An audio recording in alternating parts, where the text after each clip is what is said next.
मैं चुनाव लड़ूंगा, पर मैं बिहार से चुनाव नहीं लड़ूंगा। लोक जनशक्ति पार्टी रामविलास के राष्ट्रीय अध्यक्ष और केंद्रीय खाद्य प्रसंस्करण उद्योग मंत्री चिराग पासवान ने रविवार 29 जून को राजगीर में आयोजित बहुजन भीम संकल्प समागम में भाग लिया। उन्होंने बिहार विधानसभा चुनाव में लड़ने को लेकर एक अलग बयान दिया। उन्होंने कहा कि उनकी पार्टी आने वाले विधानसभा चुनाव में बिहार फर्स्ट, बिहारी फर्स्ट के विजन के साथ उतरेगी। उन्होंने आगे कहा कि मैं बिहार से चुनाव नहीं लड़ूंगा, बल्कि बिहार के लिए चुनाव लड़ूंगा। लोक जनशक्ति पार्टी सभी 243 सीटों पर जनता के बीच जाएगी।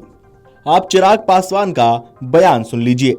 मैं चुनाव लड़ूंगा, पर मैं बिहार से चुनाव नहीं लड़ूंगा।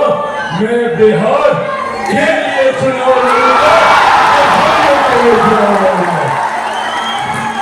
और चिराग पासवान 243 सीटों पे हर जगह चिराग पासवान बनकर बिहार फर्स्ट, बिहारी फर्स्ट की सोच को मजबूत करने के लिए चुनाव लड़ने का काम करें। जहां पे भी गठबंधन के साथी होंगे, चिराग पासवान उस गठबंधन के साथी में भी खुद को चिराग पासवान बनाकर वहां से चुनाव लड़ेगा, ताकि आने वाले दिनों में हम लोग सही मायनों में बिहार को फर्स्ट और बिहारियों को पूरी तरीके से बदलने का काम आपातकाल के दौरान किया गया। आज जो लोग कहते हैं कि एनडीए की सरकार संविधान को बदलना चाहती है, उस वक्त संविधान के मूल स्वरूप तक को बदलने का काम अगर किसी ने किया तो वो कांग्रेस की सरकार है।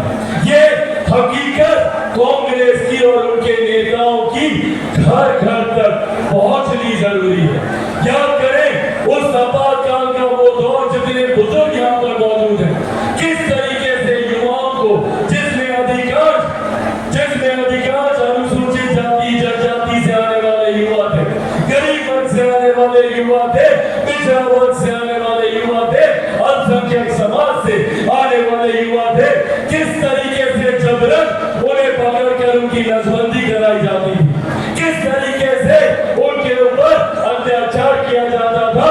ये था वो आपातकाल का काला दौर, जिसकी यात्राएं आज हर उस नेता ने झेली है जो इस विपक्षी गठबंधन का समर्थन करने का काम करता है। ये है सत्ता की लालच, ये है सत्ता का सुख, जिसके लिए ये तमाम नेता अपने सिद्धांतों को भूलकर कांग्रेस का नेतृत्व स्वीकार करने की मंशा रखते हैं, ताकि ये अपनी महत्वाकांक्षाओं को पूरा कर सके। और जब बिहार आते हैं तो ये तमाम नेता कांग्रेस के नेताओं का स्वागत करते हैं। बताए तेजस्वी जी कि क्या आप राहुल जी से आपके पिता के साथ हुए अत्याचारों के लिए माफी मांगने को कहेंगे? क्या आप राहुल जी से पूछेंगे कि क्यों इतने लंबे समय तक पिछड़े वर्ग से आने वाले लोगों के साथ अन्याय करने का काम किया? मंडल कमीशन की रिपोर्ट 10 साल तक इंदिरा जी के पास और उसके बाद राजीव गांधी जी के पास धरने बस्ते में पड़ी रही। 79 में मंडल कमीशन की रिपोर्ट आई थी और मंडल कमीशन की उस रिपोर्ट को लागू करने का काम किया गया तो वो वीपी सिंह जी की सरकार में था, जिसमें भाजपा समर्थन कर रही थी।